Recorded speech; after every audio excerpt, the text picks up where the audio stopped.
Fuck. All right, I'm gonna have to do with it like this. And we are fucking live. Let's fucking go. Second fucking episode. Things are a lot smoother. I was fucking fighting for my life against this fucking microphone, but we got it set up. We had a little hiccup here with the sound not coming out of our headphones, but we figured it the fuck out, bro. What's up, bro? How are you? Good. How are you, bro? Chilling. Whoa. I know somebody out there got thirsty off of that shit for sure. So how you been, bro?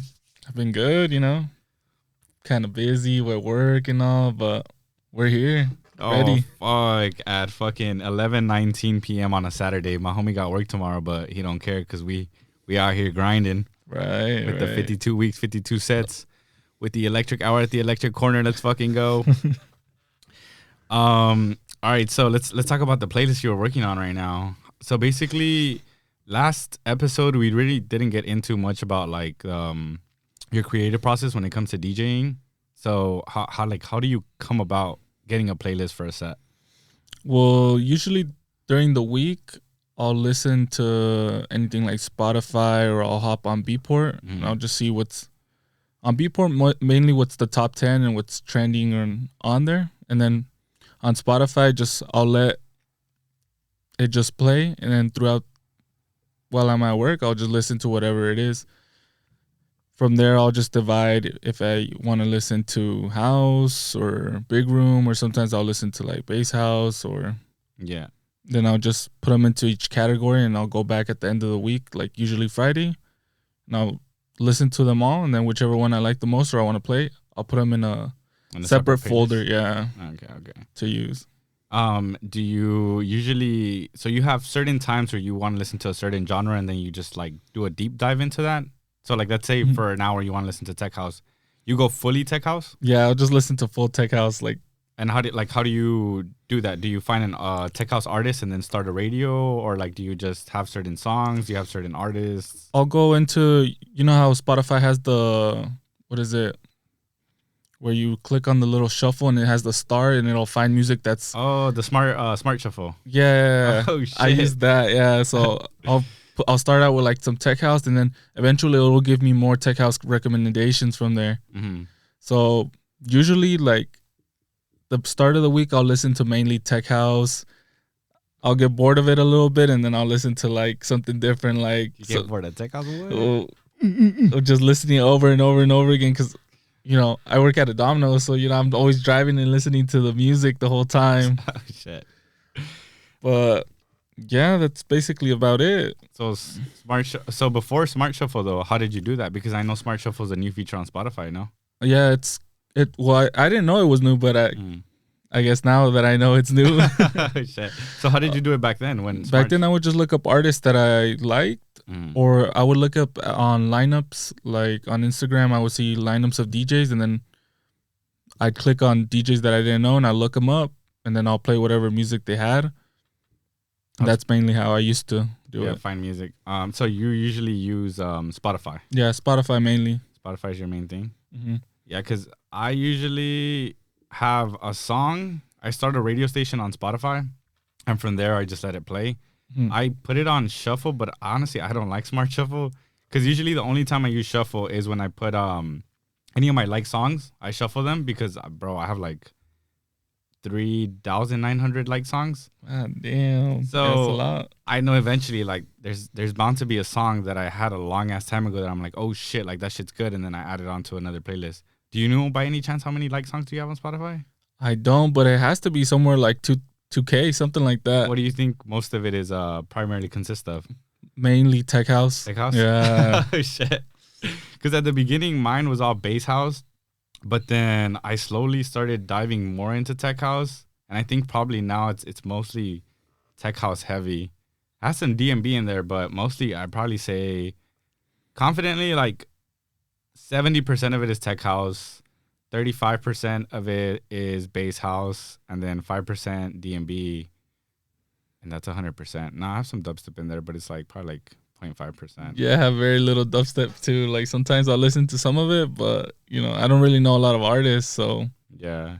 Now I'm telling you, you should definitely try the go to radio for any artist or even a song, because with an artist it's easy because you just go to let's say you have Clooney, you just go to Clooney Radio, you press a song, you put it on shuffle, and then that's how I go about.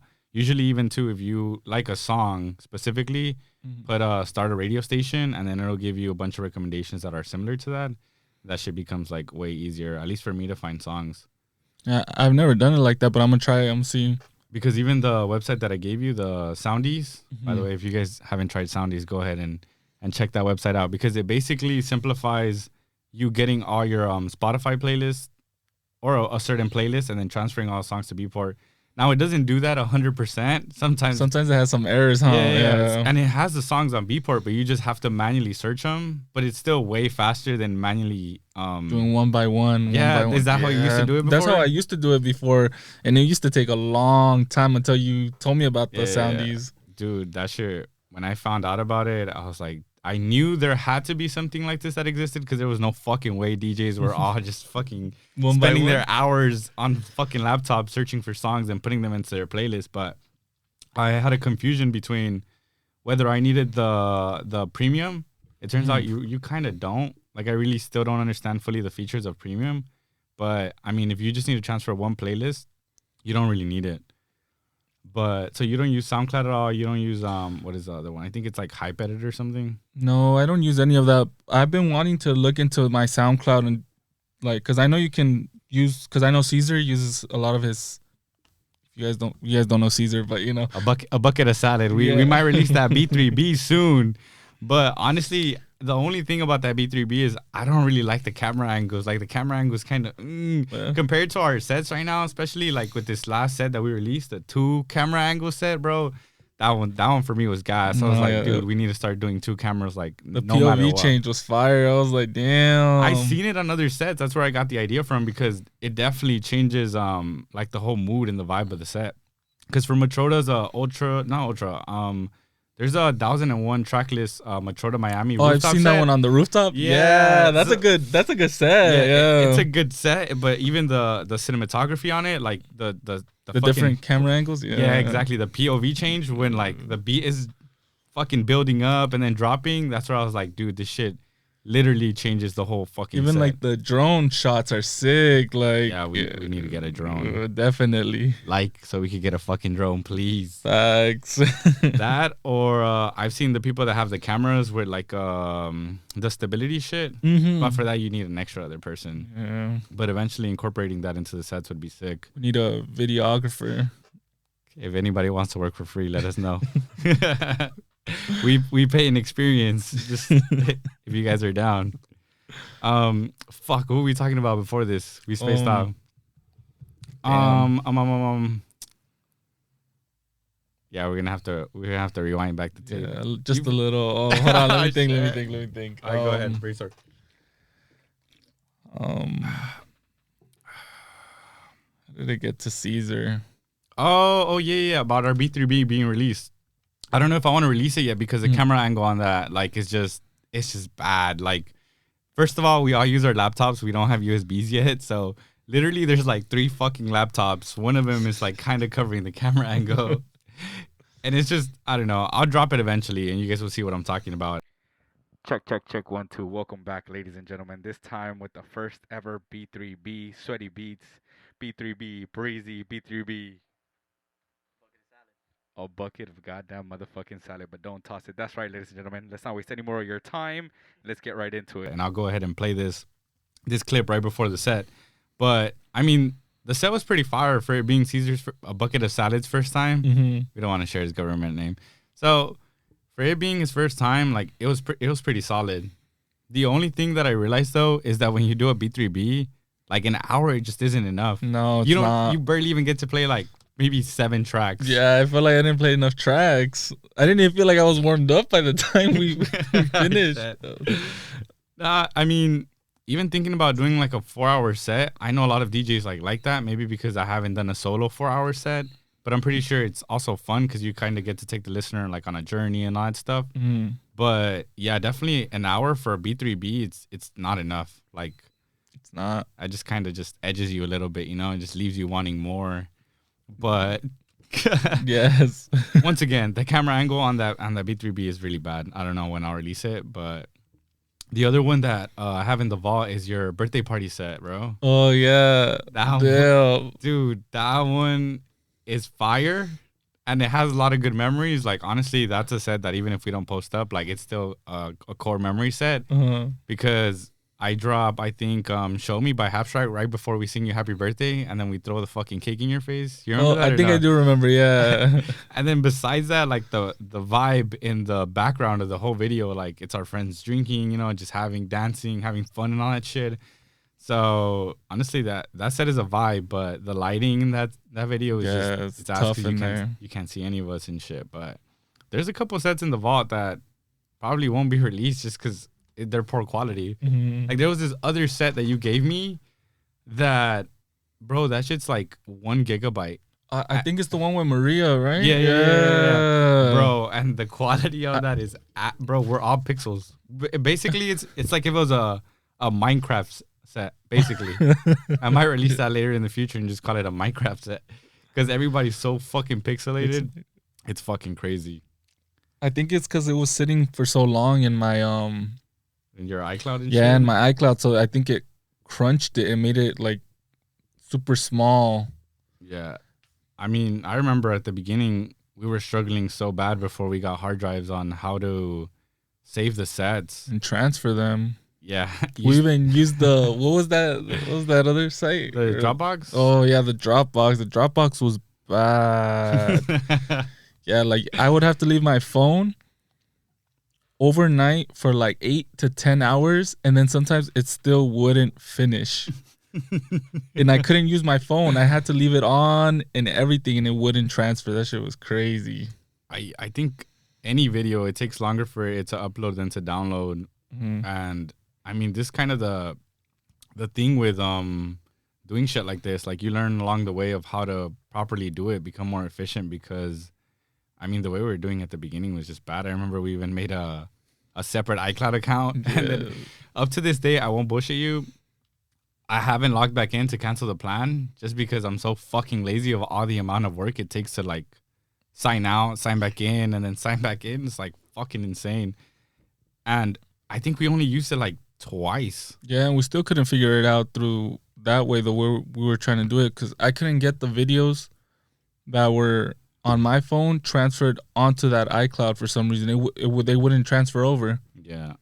It's been bad to be honest. I mean, up to this point we even found a new way, the shit that you sent me on TikTok. Mm-hmm. Yeah, Where I you didn't plug know in that. your phone into directly into the hard drive. I don't know how long that takes. I'm pretty sure it might be faster, It but might be faster. it's been rough to be honest learning how to keep all these fucking sets because I think my shit is 1 terabyte or 2 terabytes. Mm-hmm. I think it's one, and I thought that was enough space, and I'm already filling it up. Yeah, the one that I have is 2 terabytes. I don't know how much space it has left in it. Yeah, well, the good thing though is that you could clear your shit because all the ones that you have on that I have on mine, but they're all the like the edited versions and shit. Oh, okay. The thing too that I had to do on this laptop was delete all the sets from my Photos app because I have them on the hard drive, and all the sets were taking up so much space on this fucking laptop, and it was getting bad. Another thing too is I had the iCloud shit on this laptop, but then all the music that I had downloaded, they wouldn't stay on the computer. They just upload them to iCloud because it would need space. So come time when I'm DJing and I'm on Record Box and I'm looking for the fucking tracks, they just say track not found, because they weren't on the laptop. They were on fucking iCloud. So I had to disconnect iCloud storage from this laptop so I would be able to keep my music here. But I mean, another thing too that we need to learn is the USB situation. Like, what about it? like getting a USB and learning how to format it into the CDJs so that we can just pull up and then plug in and know that like we're ready to go. The Fat 32, whatever. What is it? Yeah, I believe so. Because Yeah. I formatted one of my USBs onto that shit, but I still haven't tried putting music in and then plugging it into a CDJ. Honestly, I don't even know like what's a good USB because I know you can't just use any USB like on the. It has to be like a 3.0 or something. I don't know. I Yeah. was looking into it. I don't know exactly the specs, but I know there's, like you said, there's a specific USB that's perfect for DJing and shit. Yeah. And there's even some that like when you put them in, like they're really slow. Like some are really slow, or so like Yeah, when you're trying to load your tracks and stuff like that. And some are faster, but I haven't really looked into it, honestly. Yeah, we definitely need a. I think that's our next step because, I mean, I'm not saying you can't pull up to DJ with a laptop, but some of the places might not have Wi-Fi or, Yup. I mean, I don't know. I feel like there's just a lot of hiccups that comes with having a laptop. Like, shit could get stolen. You have to be taking care of it and shit. Like, let's say we play a show, and you want to go in the crowd after. Like, what the fuck are you gonna do with your laptop? Where are you gonna leave your You'll backpack? carry it. No, and I've seen a lot of tweets of DJs who get their shit stolen in the green rooms, which to me, it's crazy, but it's also not because I think about it as just a RV that isn't locked. Because I'm pretty sure they don't give like keys to the artist or something. I'm pretty sure you could just lock it from the inside. So there might be, you know, people who just want to sneak in and take some laptops and shit. But Yeah. I think that's our next step is learning how to format our shit and then being able to just pull up to the studio with a USB. Because also our camera angles, they're not bad, like they're good, but it would definitely make a fucking difference if we were just able to fucking just, you know, and then not worry about the laptops. All right, let's move on to what do you think has been the most difficult thing since you started DJing, like to learn? To learn? Because to me, it was the like beat matching. Like I remember at the beginning, bro, I was so fucking scared because I was like, what if I never fucking learn how to beat match? Because I would use the screen so much since I had a DDJ 400. No matter what, you had to use your laptop. And when you use your laptop, it becomes so easy just to line up the red lines. Yeah. And I was like, fuck, like, I really need to practice by ear. And I tried blindfolding myself a couple of times and, like, doing it. But, like, it would just be horrible. I get frustrated and I'm like, fuck this isn't fun. So I just take it off and I just DJ, like, matching Like, fucking red lines. Uh, But I remember that was one of the things for me that I was like, fuck, if I don't ever learn this, like... kind of like being a car enthusiast and not knowing how to drive stick shift. You know, people are going to clown on you and be like, what the fuck? Are you this? Are you that? The same thing was with beat matching and being a DJ because I know some people are very anal about it. And being like, I don't know if my ear will ever be trained to match the beats. But I mean, I feel like now since we started doing this whole 52 weeks, 52 set shit, and we're in the studio so often, like it really just comes down to practice. Yeah, it's just doing it over and over again. Honestly, the thing that I struggled with the most, and I think I still struggle with it a little bit, but I've gotten better at it, is putting the songs in time. Like, let's say you're beat matching, right? 1, 2, 3, 4, 1. Yeah. And you'll hit it too early or you'll hit it too late. It's the moment after that you put the jog wheel in time, the song in time. Yeah. When you, let's say you miss B matching because you're like 1, 2, 3, 4, and you miss it right on the mark, trying to figure out where to push it. Yeah, exactly. Trying to figure out which way to push it. Like, are you supposed? Because the CDJ works this way is reverse and this way is forward, right? I believe so. I would have to see. Yeah, I think it is like that. I think it's reverse this way and it's forward this way. So you gotta the way that I think about it now is. Clockwise, counterclockwise, or no? Yeah, so like if you hit it too early, you have to go forward to go back. Kind of like Lightning McQueen, turn left to go right or exactly, what? Yeah. And if you hit it too early, you gotta go in, which is reverse to bring it back. Yeah, that's how I think about it now. But when I was barely starting, dude, that was like really hard. Like I just didn't know. It wouldn't click to me. But it makes sense now the more that I've practiced it. Yeah. I think, too, it's just the way that CDJs behave are different than DDJs.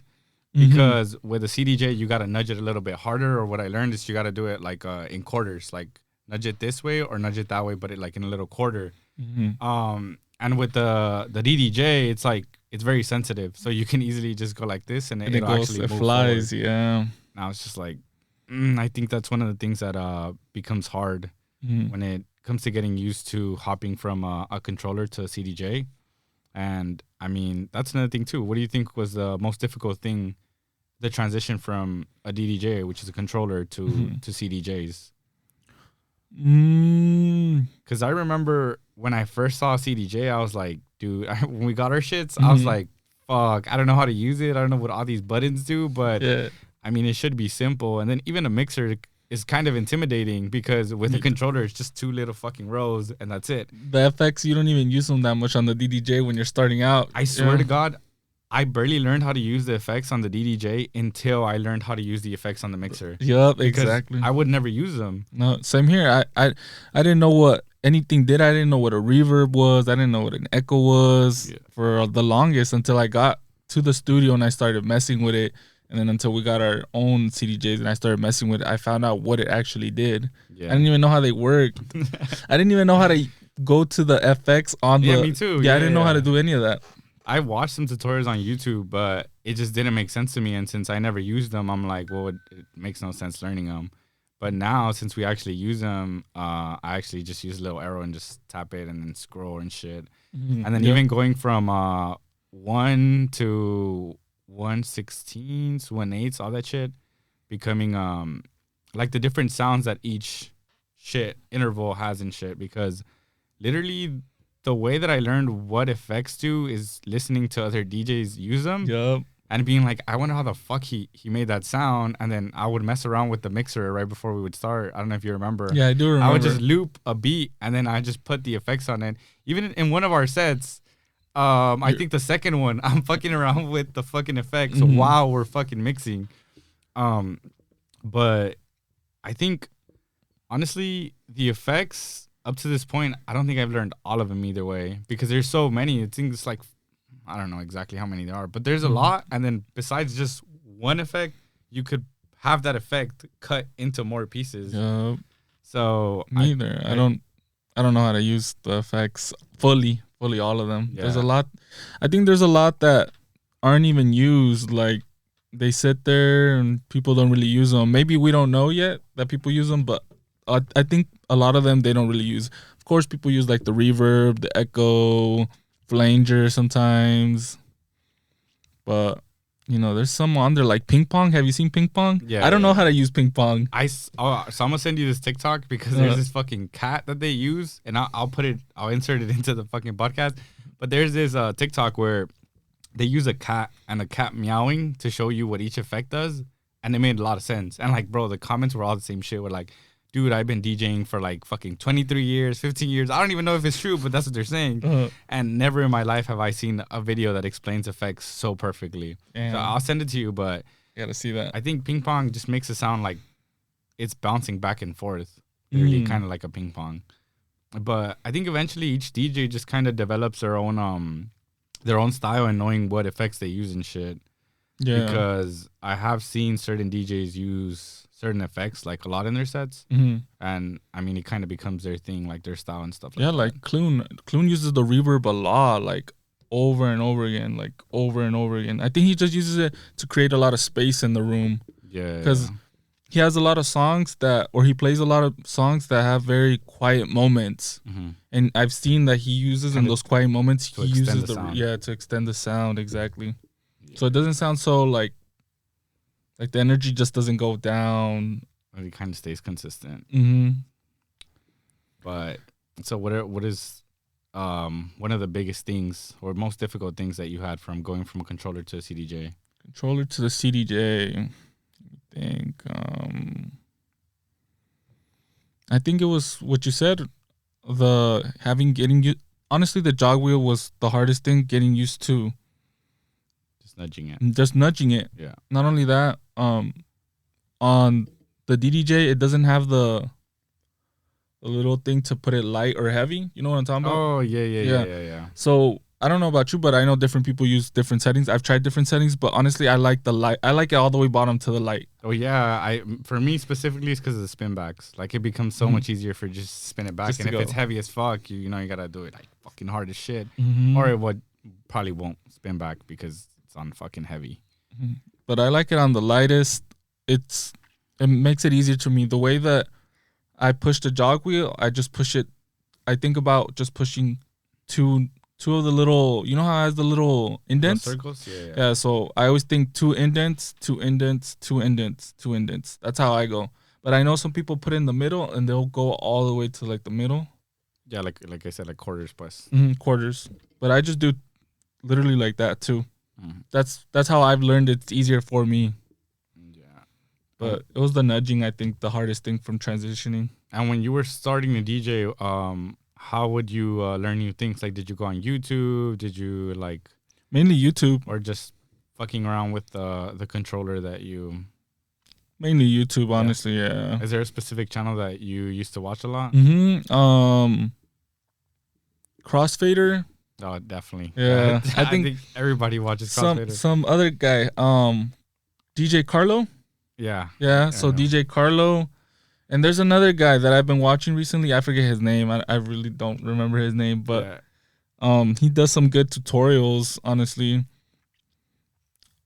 I think because for me it was that same thing too. It was Crossfader, Carlos. There's another guy called Phil Harris.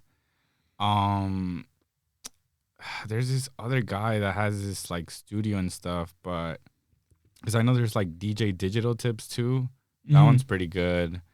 But for me, I don't know where I learned it from. I think it was specifically from that guy.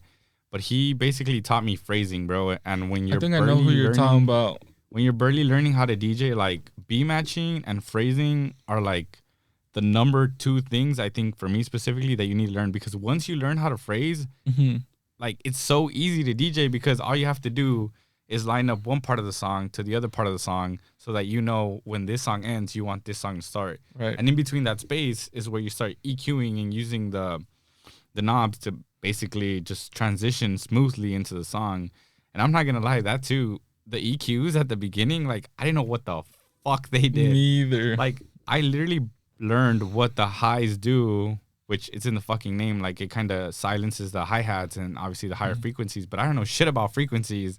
All I know is that when I turn that knob to the left, like the hi-hats are become lower. The same thing with the mids, basically like the loudest part of the song. And then the vocals. And the lows are obviously, I think, one of the simplest things to learn. You know, just swap out the lows and then it becomes very fucking smooth. But I remember at the beginning, I was like, I don't know what the fuck these shits do. I'm just going to turn it this way. And if it sounds good, it sounds good. But yeah, beat matching, which eventually I would say don't stress about it. You'll eventually, with practice, you'll learn how to do it. It'll become second nature. Obviously, we've been doing this for a while and sometimes we still mess up, either because we're distracted and we forget how to, not how to, but we forget to put the other song on time or whatever. And phrasing, because once you learn phrasing, like it becomes so simple to DJ. And if you DJ bass house, the drop swaps become easy because all you have to do is line them up, and then once it hits, just and then that's it. You're done. But have you seen the Marshmallow B2B with Mellodeath? Yeah, in Chicago? Yeah. No. Well, that was the pop-up. That was the pop-up. The Wiener shop, no? I was on top of a restaurant. I think it was a Wiener shop. Yeah, something like that. Well, for me, when I saw it, I was like, dude, out of all places, Chicago. Like, I've never been to Chicago. I don't know how the Chicago scene is, but obviously we know that house music was born there. Or people can argue in the comment section where it was born. But obviously, a lot of people assume that or accept that house music was born in Chicago. And then having dubstep DJs have a pop-up and then people actually showing up. I mean, to me, that's pretty sick because I know some people are snobby. Up to this point, I've never met somebody who's like that, to be honest. From the whole time we've been raving or like in the scene, which is probably not that long compared to other people, but I've never met somebody who's all like, house, this. Like I've met some people who kind of don't like techno. I mean, I didn't used to like techno, but then once you realize that it's just, how do I explain this? It's just like another branch of the world of EDM. You kind of want to explore it. So I look at it from that point of view more than, oh, this is something that I like. Because, I mean, in that world, there's so many subcultures that you can't say you don't like something. Like, you really can't say you don't like house because you have tech house, you have deep house, you have future house, you have bass house, and the same thing goes with techno. Like, I know there's different types of fucking techno. Yeah, definitely. So you can't say, oh, I don't like that genre as a whole, because there should be a subgenre that you like that it's like, oh, I might not like this type of techno, but I like the other type. But I did see that pop up and it looked pretty crazy. But I'm talking about I know they had a Red Rock show, I believe, too, that I saw a Twitter post that a lot of people saw a lot of little kids there thinking, it was Marshmallow. But I will say if you're a parent and you bought tickets to that show thinking that it was gonna be the Fortnite guy when it literally says Mellodeath, then I really don't know what the fuck to tell you because it's clearly in the fucking name. But I was talking about the Up to Down. I don't know if you saw it on TikTok. No, I didn't. It's basically Marshmello DJing on top and then sudden death at the bottom. Oh yes, I did, but I didn't really pay attention to it. But I did see like where he's on top and then he's playing on the bottom of him. Yeah, dude, that shit is fucking sick. I don't even know how they set that up. How he explained it. There's a way for you to connect the CDJs where you can see what the other person is playing without actually them being fucking next to you. I know it might have to do with the USB links. Yeah, the links. I just don't know how long of a fucking cable they had to use in order for that. That's a long link cable. Either that, I don't know, or they must have figured it out. But I mean, I think that's another thing that I really like about, I guess, the scene, because I mean, Marshmello has been Marshmello for a really long time, and then out of fucking nowhere, he just decides like, you know what, I'm just gonna fucking go heavy as fuck, make some fucking dubstep, some rhythm, you know, obviously with my homie, and we're just gonna fucking do pop-ups, do shows, and we're gonna like do it for a whole year, I assume, because last year was their debut at EDC, and ever since then they've kind of like put a lot of attention and focus into that project. Yeah, they have. And that shit's honestly, to me, I fucking love that shit, because I mean that's kind of what it's about, you know, just kind of making the music that you want to make with your friends, your homies, and then seeing where you could take that project. And as long as your fan base, your core community, pues, accepts that and supports you, then I think that's all that fucking matters. Because obviously there might be some people that are like, oh, I don't like this, oh, I don't like that. But I mean, at the end of the day, it's just an artist exploring another genre. And I mean, it seems like they're having a lot of fucking fun with it. The thing is, I'm shocked that they're not on the EDC lineup, are they? I think Sudden Death is, but not Marshmello.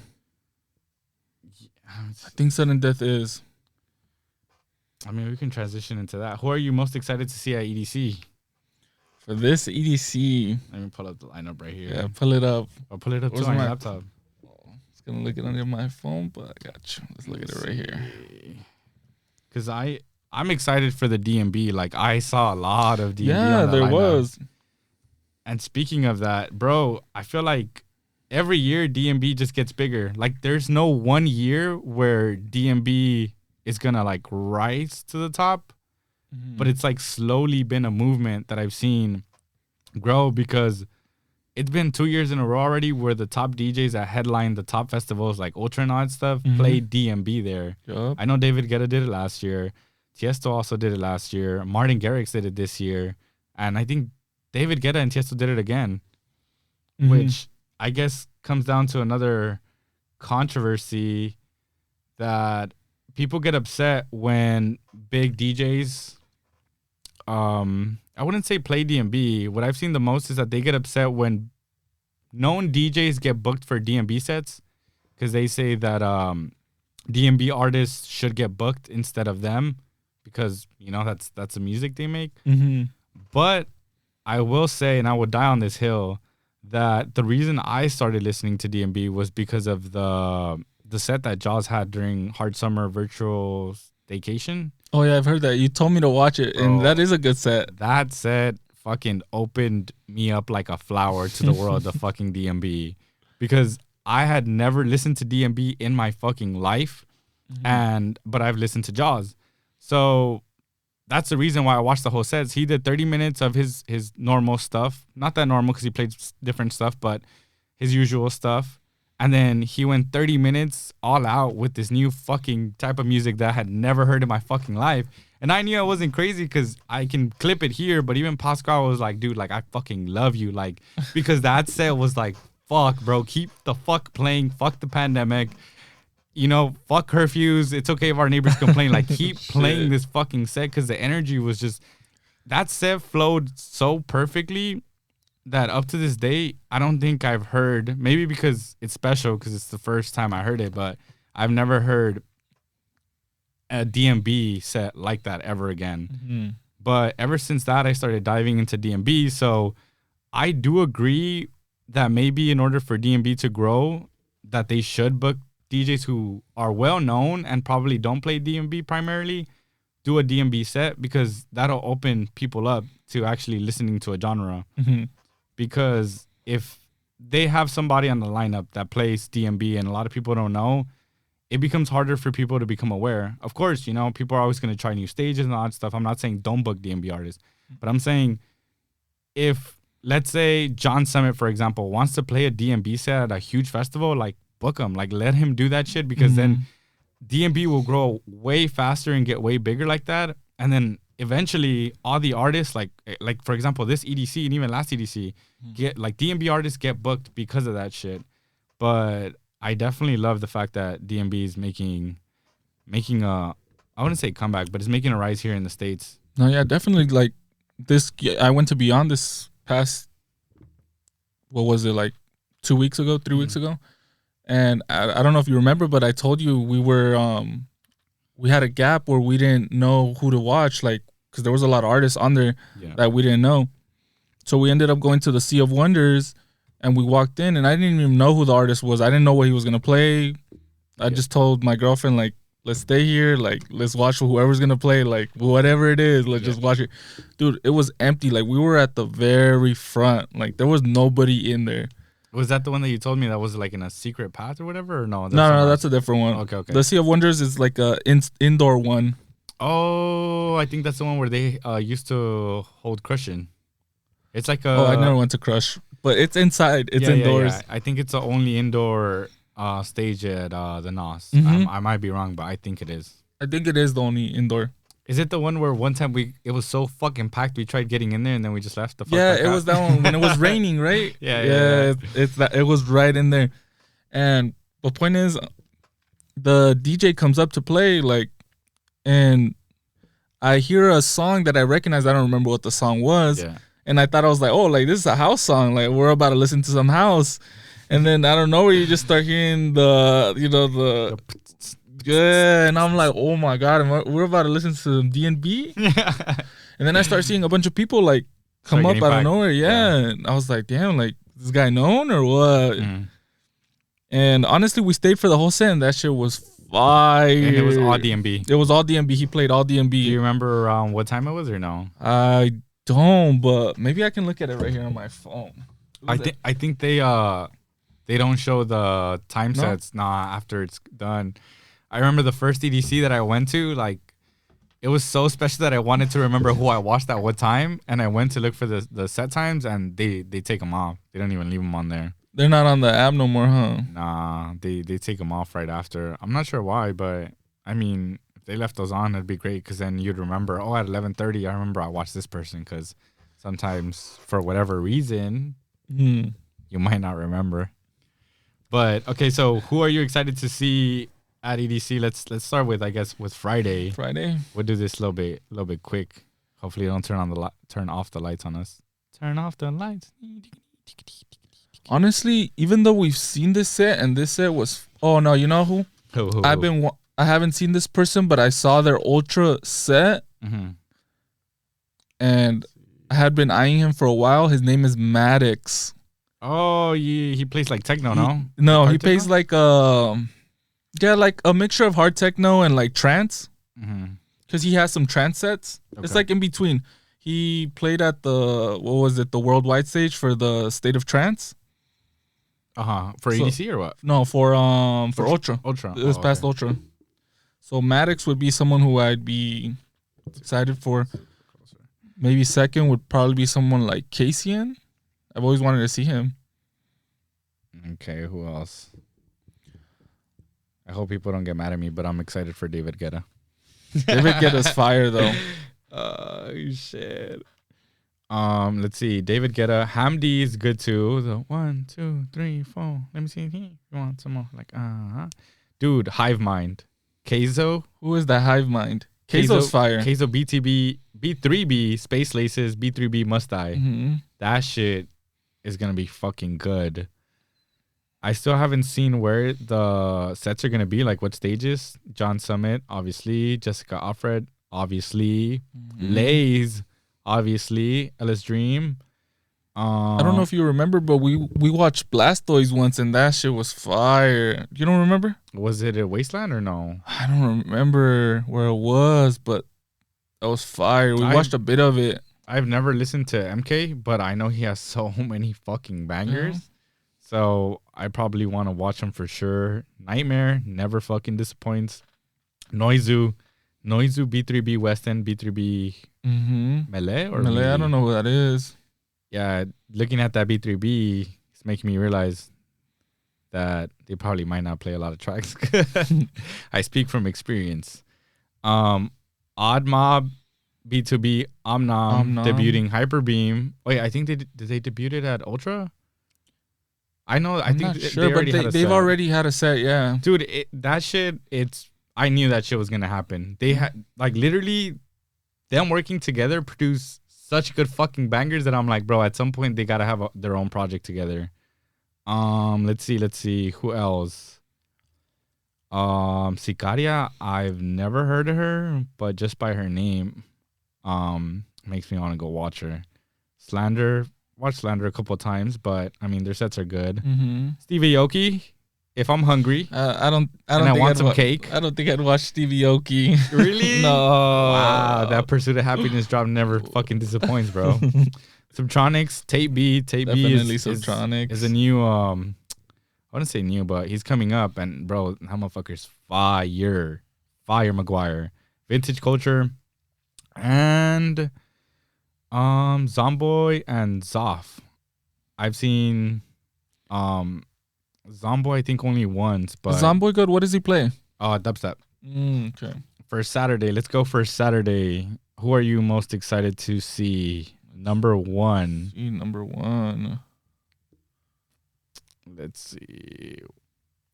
Because off the top, just alphabetically, Alice in Wonderland. Oh shit. Benny Benassi is gonna be there? Yeah, I'm gonna be honest. Who? Bro, you can never miss a Tiesto set, man. Oh my fucking god. We'll never miss a Tiesto set, bro. I agree. I don't give a fuck how many times he's on the lineup. That man is a fucking legend. And have you seen his Ultra set? Yeah. Did you finally see it? I finally saw it. I'm telling you, I fucking cried.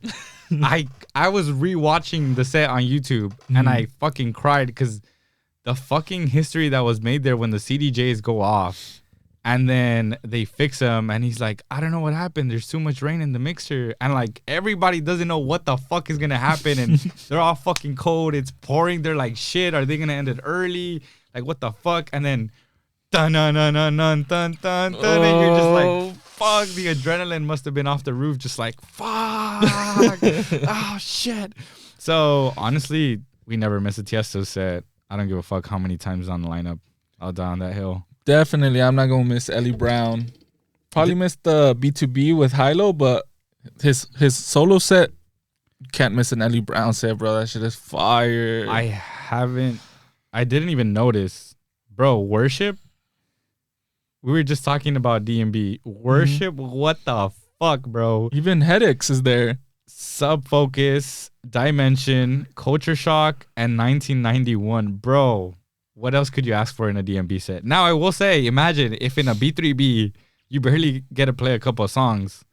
How many songs are they going to play? 4B4.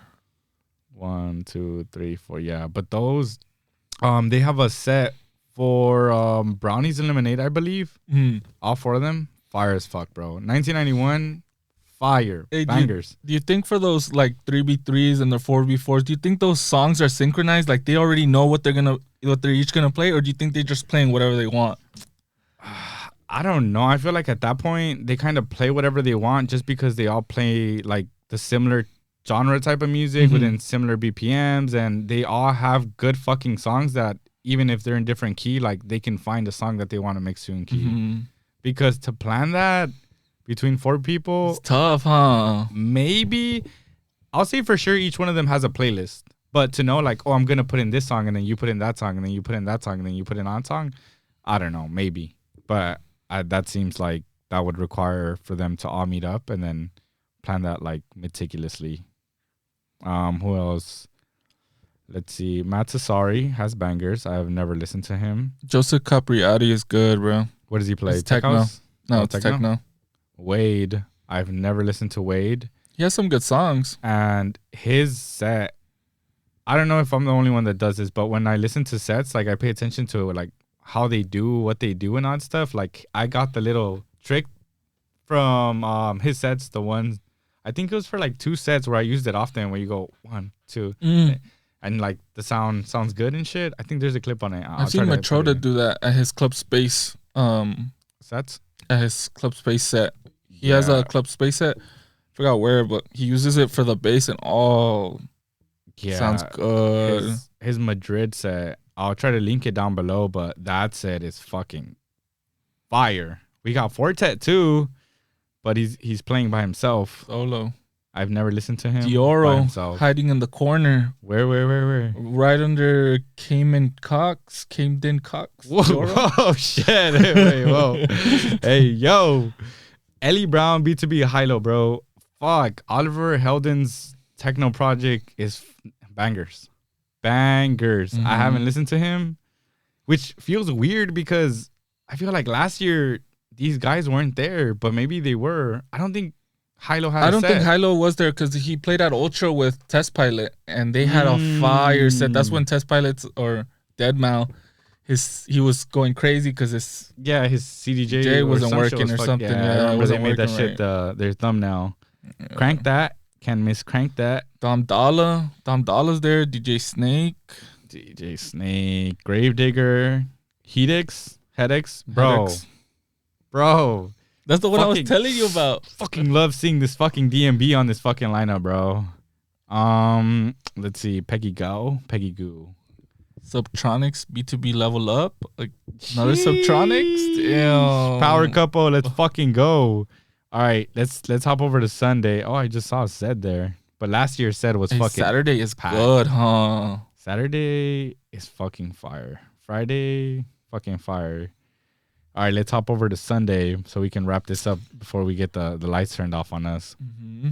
Alesso, Atlians, Asuka, The Tweakers, that Wasteland, Deadmau, Deborah DeLuca, Fisher. We got Geo, not your brother, but Geo, Gengar, Griffin. Let's see who else. LF System, bro. They're fucking banger. I wanna say, I wanna. Oh yeah, you know what y'all talking about? Yeah, bro, banger. We gotta go listen to them.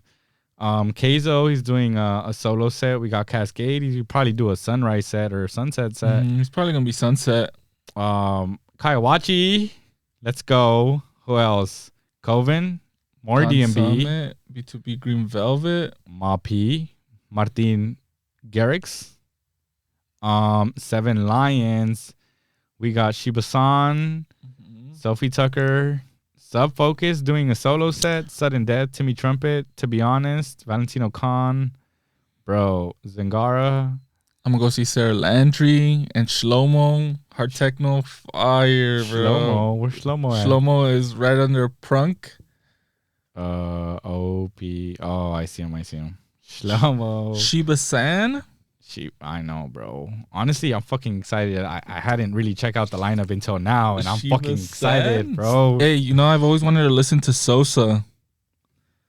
Chief Keef right there? Chief Keef? No. I see him. Yeah. What does he play? Plays like bass house. Really? Mm-hmm. Like a mixture of like tech house and like bass house. It's like in between. Mm-hmm. I definitely got to check him out then. You know, it's kind of like Clune. You know how Clune sometimes plays some tech. I don't know the difference. All right, hey, let us know, dog. Hey, let us know in the fucking comments. Is it Clune or Clooney? I think it's Clune. I think it's Clooney. Clooney sounds weird though. Bro, there was this other fucking name that sounded weird as fuck, but I was like, damn, I guess that's how you pronounce it. Uh-huh. Like a lot of people say Takami. I'm like, bro, it's Chami. It's Chami, yeah. I do know that one's Chami. But it took me a while for me to know that. But I definitely check out Sosa. Mm-hmm. But we're gonna go ahead and wrap this up because we're about to get the lights turned off on us. Bro, an hour flies out quick. That was fast. Bro. We need a little bit more time. That's what she said too. Well, thank you guys so much for fucking tuning in for another episode of the Electric Corner. I love you guys. Take care. Like, comment, subscribe down below. Y'all already know what the fuck to do. Why am I telling y'all? All right. Check us out. Like us so we can get a videographer. If a videographer wants to work for Experience, let us know. Hit us up. Follow Breezy at BRRIIZZ. That's my IG and my TikTok. Thank you guys. Wait, isn't your TikTok Ray Baby Grease? No, I have another one. Oh, but I haven't uploaded on it. I have another one, but I haven't uploaded. I just spilled the beans right now, but I have another one that I haven't posted anything on, but I will be using that for my DJ stuff. Okay. Follow him on his Finsta. You already know where to find me at Sweaty Beats. Instagram, TikTok, YouTube, SoundCloud. But I love you guys. Take care. I'll see you guys on the next one. Let's go. We love you guys.